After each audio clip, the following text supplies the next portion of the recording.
민중의 소리 이완배 기자와 함께하는 경제의 속살. 이완배 기자 만나겠습니다. 이완배 기자님. 네, 안녕하십니까. 예. 드디어 내일 우리가 광화문에서 네. 만날 것입니다. 예. 각오가 새롭습니다.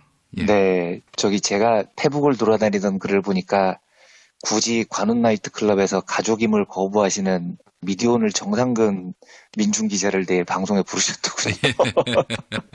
혁명동지라고 제가 얘기하니까 더욱 아주 기겁을 하던데. 정상근 기자님은 계속 거부하시는 것 같은데 네. 어떻게 또 섭외를 하셨습니다. 아니 그 사람 저보다 더 심한 사람이에요.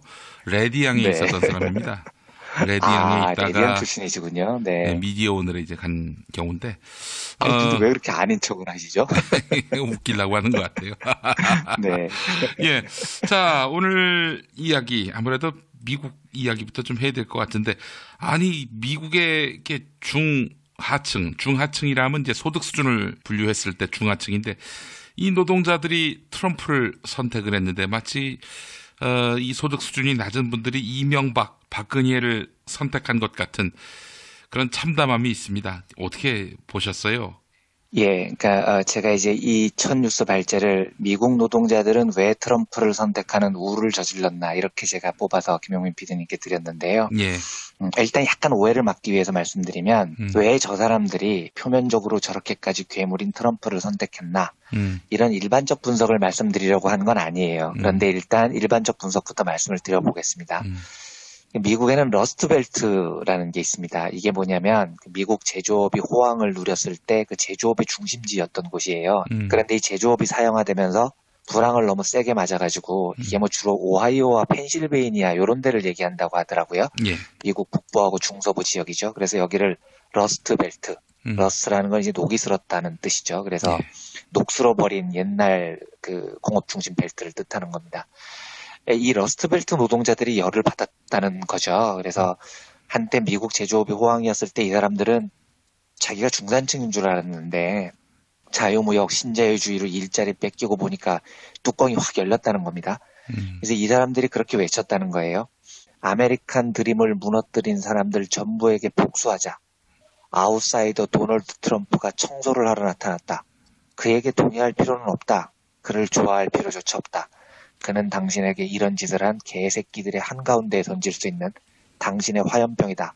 메시지를 보내자. 트럼프가 당신의 메시지를 전달할 것이다. 뭐 이런 이제 감정이 있었던 겁니다. 그러니까 트럼프가 옳고 그른 문제가 아니고 트럼프를 신자유주의 기존 질서에다가 던지는 화염병이라고 생각을 했다는 거죠. 그리고 영국의 브렉시트도 비슷한 현상이고요. 그러니까 기존 질서 엿먹어라 뭐 이런 반응이었던 것 같아요. 근데 이제 이게 일반적 분석인데 제가 오늘 드리려는 말씀은 이런 분석을 말씀드리려는 건 아니고요. 그러니까 만약에 그 노동자들이 샤이 트럼프라고 홍준호 기자님께서 얘기를 해주셨던데요. 예. 샤이 트럼프들이 신자유주의의 기존 질서에 열을 받았다. 그래서 화염병을 던지고 싶었다면 조준을 잘해서 던져야죠. 그러니까 월가를 향해서 던져야 되는데 왜 아무데나 던지느냐. 그러니까 정확히 말하면 왜 이주 노동자나 멕시코 이민자들한테 화염병을 던지느냐. 아이고. 그리고 굳이 그 화염병을 트럼프라는 또라이를 선택했느냐는 게 이제 궁금한 점인 겁니다. 왜냐하면 지금 이제 대선만 봐서 그렇죠. 그러니까 힐러리하고 그 트럼프 둘밖에 없다고 생각을 해서 그렇지 이 시기를 한 1년 정도로만 늘려보면 버니 샌더스라는 유력한 아주 명확하고도 옳은 대안이 있었거든요. 그렇다면 샤이 트럼프는 왜 버니 샌더스한테 압도적인 지지를 몰아주지 않았을까? 저는 이게 궁금한 겁니다. 이해를 돕기 위해서 여러 사례 말고 딱 한 가지 사례만 들어서 말씀을 드려보겠습니다. 지금 트럼프가 당선되자마자 미국하고 세계에서 가장 핫하게 거론되는 산업이 바로 자동차 산업입니다. 왜냐하면 지금 그 세계 유수의 자동차 공장들이 다 멕시코에 들어가 있거든요. 예. 그리고 트럼프는 여기를 엄청나게 목표로 삼고 있습니다. 그래서 미시건 경선 때요, 트럼프는 뭐라고 얘기를 했냐면 그 포드 자동차가 공장을 닫고 멕시코로 옮길 예정이었어요. 그런데 협박을 하는 겁니다. 만약에 포드가 미시건에서 공장을 폐쇄하고 멕시코로 공장을 옮기면 멕시코에서 생산해서 미국으로 수입하는 차에다가 35% 관세를 때리겠다. 이렇게 위협을 한 겁니다. 그런데 이게 미시건 노동자들한테 완전히 먹혀버린 겁니다. 와, 포드가 멕시코로 공장을 옮기면 우리 일자리를 잃는데 트럼프가 이걸 막아줄 거야. 이게 확 먹혀버린 거죠. 트럼프가 이걸 건드려주니까 백인 노동자들은 열광을 하는 겁니다. 근데 이 멕시코 공장 문제는 포드만 위협을 받은 게 아니에요. 제너럴 모터스도 똑같은 위협을 받았습니다. 그리고 미국 브랜드는 아니지만 폭스바겐부터 도요타, 닛산, 일본 자동차 브랜드들이죠. 예. 그리고 현대하고 기아차도 지금 걸려 있습니다. 그러니까 대부분 세계적인 브랜드 업체들이 멕시코에 공장을 두고 있는데 여기다 대고 트럼프가 유세 내내 독소를 퍼부었던 거예요. 그래서 이제 트럼프가 당선되자마자 어이구 저 멕시코 공장들 어떡하냐 이게 지금 화제가 되고 있는 겁니다. 근데 이걸 조금 풀어서 한번 생각을 해보겠습니다. 자, 그러면 미시간주의 포드 공장이 만약에 멕시코로 옮기지 않았다면 그런 이유로 샤이 트럼프들이 트럼프를 지지하는 건 옳은 선택이었냐는 거죠. 그러니까 이걸 이제 경제 논리적으로 풀면 이렇습니다. 트럼프가 포드를 막 두들겨 팹니다. 공장 옮기면 죽여버린다 이제 이런 거죠. 그래서 포드가 결국은 공장을 못 옮겼다고 치겠습니다. GM도 결국은 멕시코 공장을 폐쇄했다고 치고요. 아니면 뭐 관세를 40%씩 두들겨 맞을 테니까요. 예. 자, 이렇다고 가정을 하면 멕시코 노동자들이 차지했던 일자리가 온전히 미국의 샤이 트럼프들에게 돌아가느냐는 문제인 겁니다. 얼핏 생각해보면 돌아오겠죠. 공장이 미국으로 돌아오니까요. 그런데 돌고 돌아보면 다 안 돌아옵니다. 왜냐하면 미국 자동차 브랜드들이 자동차를 내수용만으로 파는 업체들이 아니기 때문입니다. 이 회사들은 수출도 하거든요. 아주 간단히 한국에도 이미 지금 GM이 있지 않습니까? 유럽에도 있습니다. 그러니까 이 회사들은 유럽이나 아시아 각국에 물건을 수출하는 기업이기도 합니다. 그런데 트럼프가 자국 노동자들을 보호한다고 관세를 때려버리면 다른 나라들은 안 하겠냐고요. 보호무역주의 시대가 되는 거죠. 예. 똑같이 보복 조치에 들어갑니다. 결과적으로 이러면 포드나 GM은 공장을 미국으로 옮긴 대가로 수출에서 막대한 타격을 입습니다. 그러면 기업의 총이익이 줄겠죠. 예. 그러면 당장은 멕시코 공장이 미시간으로 옮겨와서 일자리가 늘어나는 듯이 보이지만 전체적으로 보면 일자리가 또 줄어들 거라는 겁니다. 그러면 이제 반대로 이런 궁금증이 생기는 겁니다. 야, 그러면 자유무역이 좋은 거네. 그 지금 멕시코에 공장을 세워서 미국으로 들어오는 차는 관세를 안 물거든요. 이게 북미 자유협정 나프타라는 것 때문인데요. 그러니까 그 조금 전에 논리대로라면 나프타 체결을 하는 건 미국 노동자들의 부와 일자리를 전체적으로 증진시키는 거네. 신자유주의를 하는 자유무역이 맞는 거네. 이런 질문이 나올 수 있습니다. 그런데 이건 또 그것도 아닙니다. 왜냐하면 포드나 GM이 왜 멕시코에 공장을 짓겠습니까? 간단한 겁니다. 인건비가 싸니까요. 예. 그러니까 즉 더 많이 착취하기 위해서 거기에 간 겁니다. 즉 신자유주의를 해서 포드나 GM이 이익을 더 많이 챙기면 그걸로 백인 노동자들의 일자리를 늘려주지 않습니다. 그 이익으로 다시 멕시코에 공장을 더 짓겠죠. 그러니까 문제를 본질적으로 보면 GM이나 포드의 공장이 멕시코에 있느냐 아니면 보호무역을 가동해서 트럼프처럼 해서 미시건에 있느냐 이건 미국 백인 노동자들의 처우와 아무 본질적인 영향을 못 미친다는 겁니다. 반대 입장에서 그럼 멕시코 입장에서는 신자유주의가 좋은 것 아니냐 일자리가 새로 생기니까 아닙니다. 이것도요. 웃기게도요. 인건비가 싸서 계속해서 미국 자동차 공장들이 멕시코로 들어오면 좋을 것 같냐 이게 아닌 게요. 나프타를 체결한 이후에 멕시코 금융권 유통기업들이 전부 월가에 잡아먹혔습니다. 그래서 멀쩡하게 멕시코에서 은행원으로 살던 사람들, 유통업체에서 세일즈 매니저 하던 사람들, 중산층으로 잘 살던 사람들이었어요. 예. 이런 사람들이 다 구조조정에 내몰렸습니다. 그래서 멕시코 중산층이 붕괴를 해버립니다. 예. 이 사람들이 실직자가 돼서 택시 운전하다가 GM이나 포드가 공장 일자리를 내주면 거기에 취직을 겨우 하는 거예요. 이게 일자리가 는 겁니까? 기존 일자리가 다 없어졌는데요. 중산층으로 살던 기반이 다 붕괴됐는데요. 그리고 GM이나 포드에 취직을 하면 돈을 미국 노동자만큼 주나요? 미국 노동자들만큼 줄 거면 GM하고 포드가 뭐하러 멕시코에 오겠습니까?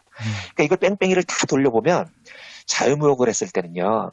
트럼프는 그걸 멕시코 노동자가 샤이 트럼프들의 일자리를 빼앗아갔다고 주장을 하지만 다 돌려가 보면 멕시코 중산층은 중산층대로 붕괴하고요. 미국 노동자들은 미국 노동자들대로 일자리를 빼앗깁니다. 양쪽 다 루저가 됩니다. 그러면 이제 궁금한 거죠. 누가 위너냐? 예, 위너는 딱 한 것입니다. 자유무역으로요. GM하고 포드가 위너입니다. 자유무역으로 떼돈을 번 건 GM하고 포드 딱 둘 뿐인 겁니다. 그러니까 문제의 본질은 뭐냐면 자유무역과 신자유주의에 반대할 때 그 타겟은 자본이어야 한다는 겁니다. 미국 백인 노동자들이 겨냥해야 할 건 멕시코 노동자가 아니라는 거예요. GM하고 포드를 겨냥했어야 되는 거죠. 야, 니네들이 지금 자유무역을 통해서 멕시코 노동자 착취하고 우리 일자리 뺏어가게 하고 그래서 니네들 막대한 이익을 얻었잖아. 토해. 라고 주장을 했어야 하는 겁니다. 토해놓고 그 돈으로 안정적인 복지 시스템을 갖추자. 실업 대책을 마련하자. 그리고 산업구조 조정을 하자. 이랬어야 되는 건데 미국 노동자들이 그렇게까지 복잡하게 생각을 안 한 겁니다. 그냥 화가 나니까 일단 일자리 뺏어간 멕시코 놈들부터 두들겨 패면 그 일자리는 우리한테 돌아올 거야. 이렇게 생각을 해버린 겁니다. 다시 돌아가서요. 제가 처음에 던진 질문이죠. 미국 노동자들은 왜 트럼프를 선택하는 우를 저질렀나에 대한 제 답은 이겁니다. 미국 노동자들은 노동자라는 계급성을 제대로 자각을 하지 못했던 겁니다.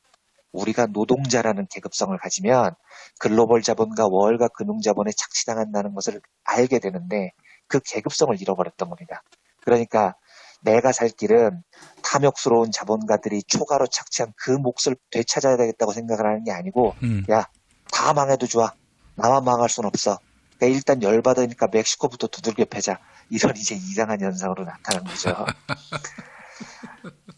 이게 우리에게 굉장히 뼈저린 교훈을 줍니다. 왜냐하면 노동자가 노동계급의 자각을 갖지 못하면은요. 그러니까 계급성을 장착하지 못하면은요. 저런 우매한 결정을 해요. 그러니까 미국의 샤이 트럼프들은 힐러리하고 트럼프 둘 중의 선택이 아니었거든요. 버니 샌더스가 있었어요. 그런데 결국 이 황망한 결과를 지들이 만들어낸 겁니다. 그래서 이게 참 어려운 이야기인데 이 시민분들께 무거운 짐 같은 얘기라서 참하기 힘든 얘기지만 실제로 저는 그렇게 생각을 합니다. 노동자 계급에게는요. 시민에게는 깨어 있어야 될 책임이 있습니다. 그러니까 난 정치를 몰라.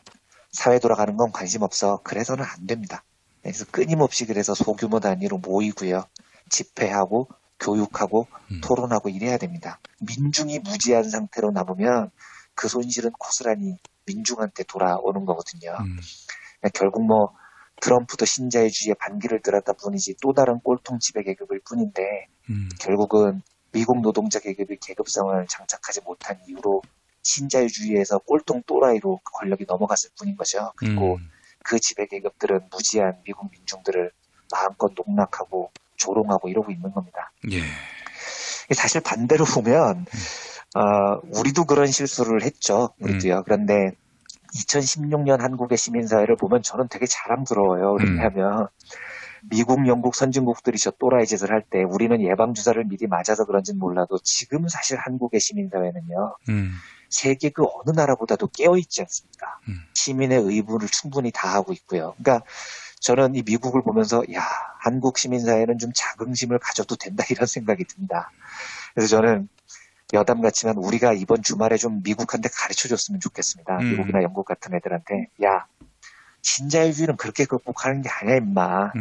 우리가 보여줄 테니까 잘 보고 좀 배워라. 이렇게 한 수 가르쳐줄 수 있었으면 좋겠습니다. 신자유주의를 극복하는 세계적인 모범 사례를 우리가 만들 수 있습니다. 지금 한국의 시민들은 세계 그 어느 나라 민중들보다도 깨어있는 상태니까요. 스스로를 좀 자랑스럽게 생각하면서 내일 서울광장에 많이들 모이셔서요. 약간 뻥을 섞으면 세계 만방에 한국 시민사회의 우수함을 마음껏 과시하는 내일이 됐으면 좋겠다는 생각이 듭니다. 대선 끝나고 한국 사회에서 가장 인기를 얻었던 영화는 레미제라블이거든요. 그때 우리가 프랑스 민중들에게, 물론 현 시대의 동시대의 프랑스 민중은 아니었지만 수백 년 전 프랑스 민중들에게 큰 위로를 얻었듯이 내일 광장을 가득 메운 우리 시민들의 모습을 통해 지금 낭패감에 쩔어 있는 미국 민중들을 위로해 줬으면 좋겠다는 생각이 드네요. 정말입니다. 네, 정말 그렇습니다. 네. 참 신자유주의로 인한 그런 경제적 궁핍, 이 궁핍을 해소해 줄 대안으로 우리가 MB를 선택했던 거 아니었습니까? 그렇죠. 그렇죠. 우리도 그랬었습니다. 예. 네. 똥인지 된장인지를 찍어 먹어봐야 알았던 뭐 그것도 일종의 소득이고 학습 아니겠습니까? 예. 네, 우리는 빨리 맞았으니까 다행인 겁니다. 9년 동안 우리가 이걸 체험을 해서야 알았다니 참 너무 둔감하다는 생각도 들고요. 자, 다음 이야기 또 해보겠습니다. 뭐 계속 트럼프 이야기를 한번 해보지요. 마이클 무어 감독이 이미 트럼프 승리를 예견했었는데 아무도 들으려 하지 않았죠. 그 마이클 무어 감독이 감동을 주는 정치, 이런 화두를 던졌었단 말이죠. 이 부분에 대해서 주목하신다고요? 저희 이제 그 황준호 기자님께서 그 올해 7월에 이미 그 진보적 다큐멘터리 영화 감독인 마이클 무어가 트럼프 승리를 예견하면서 5가지 이유를 들었다, 이 뉴스를 전해주셨잖아요. 그래서 제가 그 뉴스를 듣고, 제가 마이클 무어 팬이기도 하고요. 그래서 너무 흥미로워서 기사를 찾아봤습니다. 예. 그리고 5가지 이유를 제가 쭉 다 읽어봤는데, 다 수긍이 갔는데 특히 너무너무 수긍이 가는 대목이 있어서 오늘은 그 대목 하나를 소개를 해드릴까 합니다. 예. 다행히도 영어 원문이었으면 제가 못 읽었을 텐데 허핑턴 포스트가 그 번역을 해서 7월에 이미 기사를 썼더라고요. 그래서 이제 다 읽어봤는데, 7월에 이미 트럼프가 될 수밖에 없는 4번째 이유로 뭘 드냐면 우울한 샌더스의 지지자들, 이걸 이유로 듭니다. 근데 그 부분을 한번 읽어보겠습니다. 예. 버니의 지지자들이 클린턴에게 투표하지 않을 거라고 조바심 내지 말라. 우린 클린턴을 찍을 거니까. 그러니까 이제 무어 감독은 버니 샌더스를 지지했던 거죠. 우린 클린턴을 찍을 거니까. 설문조사에 의하면 이미 올해 클린턴에 투표하겠다는 샌더스 지지자들은 2008년 경선에서 힐러리를 찍었다가 대선에서 오바마를 찍은 사람들보다 더 많다. 이건 문제가 아니다.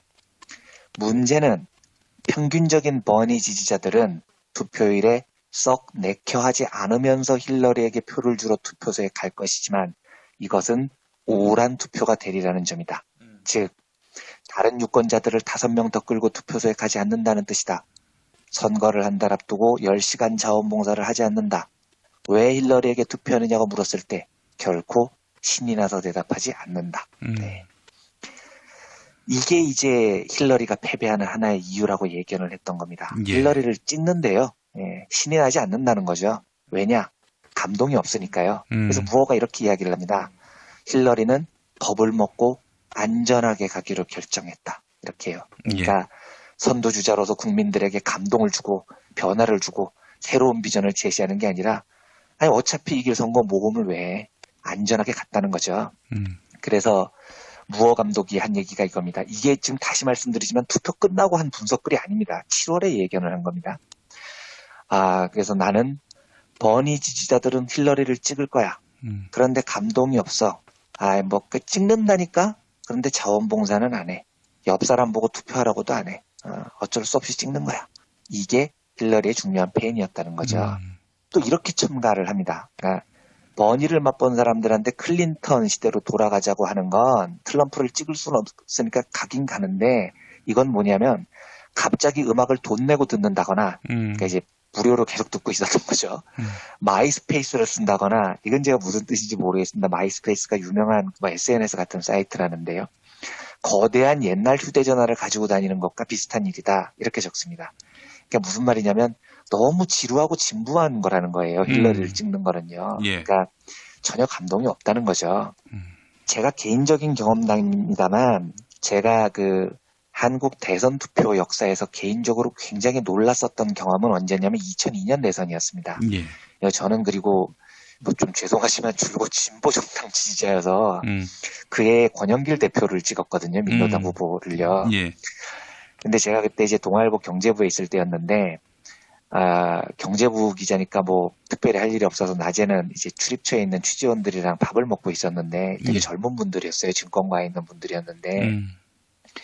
근데 이분이 밥을 먹으면서 계속 열심히 문자를 보내고 있는 겁니다. 전화도 막 나가서 하고요. 예. 그래서 제가 되게 바쁘신가 봐요. 그랬더니, 미안해요, 이 기자님. 미안합니다. 뭐 문자 한 통만 더 보겠습니다. 그래서, 뭐 괜찮습니다. 뭐 이러고서 이제 저는 계속 혼자 밥을 먹고, 예. 이 두 사람이었는데 계속 문자하고 나가서 전화하고 문자하고 나가서 전화하고, 그래서 제가 나중에 물어봤습니다. 뭐가 그렇게 바쁜 거예요?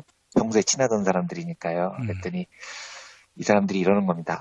사실 동아일보 기자한테는 이런 말씀 드리면 싫어할 텐데, 어제 그 정몽주 씨가 후보 단일화를 파기하는 바람에 노무현 후보가 너무 큰 위기여서 아는 사람들한테 지금 계속 문자 보내고 있다고요. 투표 독려하느라고요. 그러니까 하루 종일 막 투표 독려를 한 겁니다, 이 사람이요. 그래서 제가 되게 신기하더라고요. 저는 이제 뭐 진보 정당을 지지하는 사람들은 사실 투표 당일에 큰 감흥이 없는 게 이제 어차피 안 될 걸 알고 있으니까. 그런데 이 사람들은 너무 열심인 거예요. 그래서 제가 아니 왜 그렇게 열심히 노무현 후보를 지지하세요? 그랬더니 이 두 사람이 다 이렇게 얘기를 하는 겁니다. 아, 이재님 저는요 다른 이유는 없고요. 그냥 노짱만 생각하면 눈물이 나요. 이러더라고요. 그러니까 옆 사람도 진짜 그래 그렇지 않냐? 이럽니다. 그래서 제가 왜요? 왜 눈물이 나는데요? 이렇게 물어보면 몰라요. 그냥 생각만 하면 눈물이 나요. 이러는 겁니다. 그러니까 이게 논리적인 대화는 아니죠. 예. 되게 감성입니다. 근데 제가 그때 확신했습니다. 노무현이라는 정치인이 사람들한테 확실히 감동을 줬구나. 감동을 주는 정치인이구나.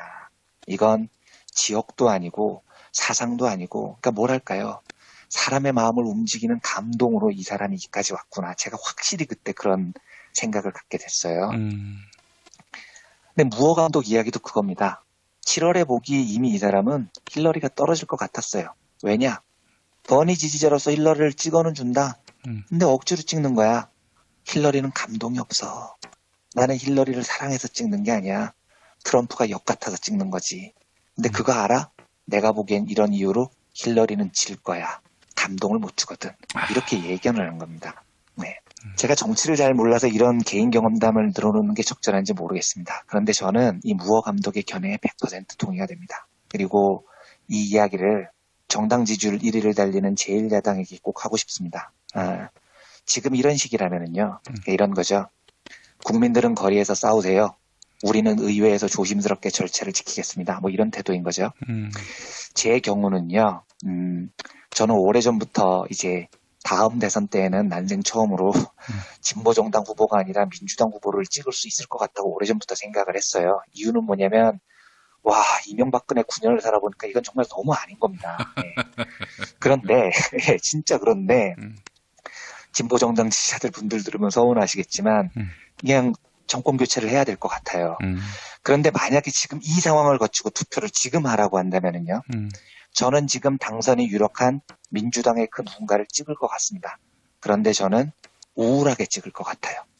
그냥 무어의 말대로 누가 후보가 될진 모르겠지만 민주당 후보가요.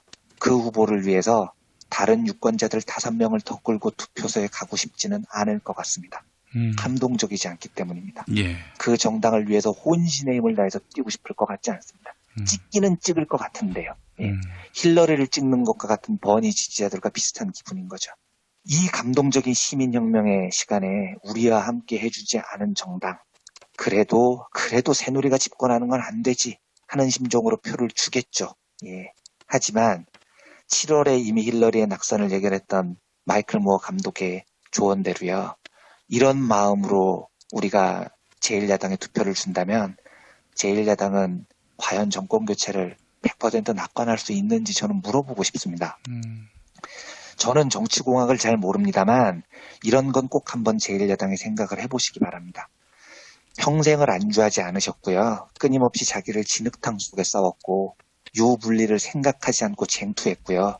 그 결과로 그 사람 생각만 하면 눈물이 나게 했던 사람이 노무현 전 대통령이었다고 합니다. 예. 지금 제1야당이 그 길을 걷고 있는지 국민들에게 그 감동을 주려고 노력하고 있는지 한번 정말 진지하게 생각해 보기를 권합니다. 그런데도 못하겠다면 할 수 없는 거죠. 예. 시민은 시민의 길을 가고요. 정당은 정당의 길을 가게 되는 겁니다. 하지만 일개 시민인 저는요. 거리의 정치와 여의도의 정치는 다르다. 민심은 민심이고 정치의 절차는 절차다. 이 구분을 너무 태연히 하는 지금의 야당의 태도를 정말 조금도 이해할 수 없습니다. 대통령이 마음에 안 들면 시민들이 끌어내리세요. 하지만 그건 정당의 일은 아닙니다. 라고 선을 긋는 그 태도를 제가 하루 종일 아무리 노력을 해봐도 이해를 못하겠습니다. 저는 그런 정치에 감동을 받을 것 같지 않아요. 제가 정치적으로 무식해서 그런 거라고 얘기를 해도 좋습니다. 아무튼 저는 마이클 무어 감독의 힐러리 낙선 예견 기사가 그런 면에서 제 마음을 너무 끌었습니다. 그리고 저는 제 마음을 움직이는 시민의 마음을 움직이는 시민과 함께 호흡하는 정당에 감동해서 한 표를 주는 것 이상으로 제 모든 것을 바칠 생각을 갖게 될 것 같습니다. 제1야당이 어떤 선택을 할지는 뭐 결국은 제1야당의 몫이겠지만 한번 진지하게 고민을 해봐야 될 때가 되지 않았나 하는 개인적인 생각이 들어서 마이클 무어의 옛날 기사를 소개를 해드려봤습니다. 예. 이원배 기자님 오늘 말씀 잘 들었습니다. 네, 고맙습니다.